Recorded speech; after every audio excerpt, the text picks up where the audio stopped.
Welcome to this 4-part series on the emotional and time value of financial advice. We often talk about portfolio performance and financial planning, but what about the peace of mind and the time freedom that advice brings to your clients? In this series, we'll explore how advice helps clients feel better, live better, and even work better, starting with the emotional and time value at the heart of it all. Okay, let's start with the fundamental question. What is the value that you provide as an advisor? First, we think about portfolio value, which is about performance and maximizing risk-adjusted after-tax wealth. The second bucket is financial planning value, helping people achieve their life objectives. Think about savings. We talk so much about investing, but putting the money to work in financial markets makes a big difference. And think about retirement income, how to make portfolios go from wealth to income. This is what we do as financial advisors. Emotional and time value is how we do it, how we deliver our services, and how we make people feel. What we mean by emotional value is the financial peace of mind, the ability to sleep well at night.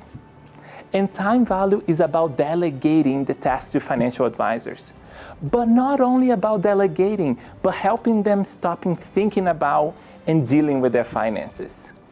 So emotional and time value is so important to us that we ran one of the largest surveys in the world with over 12,000 participants, 7,000 of them who have advice. One of the things that we found is that emotional and time value are significantly underestimated as sources of value. So, how do emotional and time value show up day in and day out for our clients? The American Psychological Association runs a survey every year about the top stressors in America, and we think the findings are relevant for advisors in Mexico and Latin America too. Here are the 2 key findings. First, the majority of people report significant financial stress.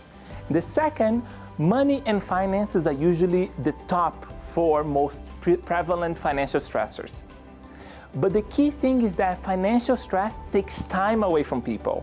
The average American spends between 7 and 8 hours per week thinking about and dealing with their finances. This is over 300 hours per year. You think about finances all the time, but I promise you that people outside of this room absolutely hate thinking about their finances.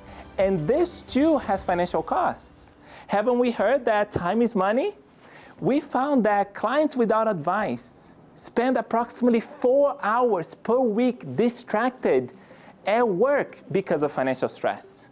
And using the salary data, we find that it costs employers $6,000 per year because of financial stress per year per worker.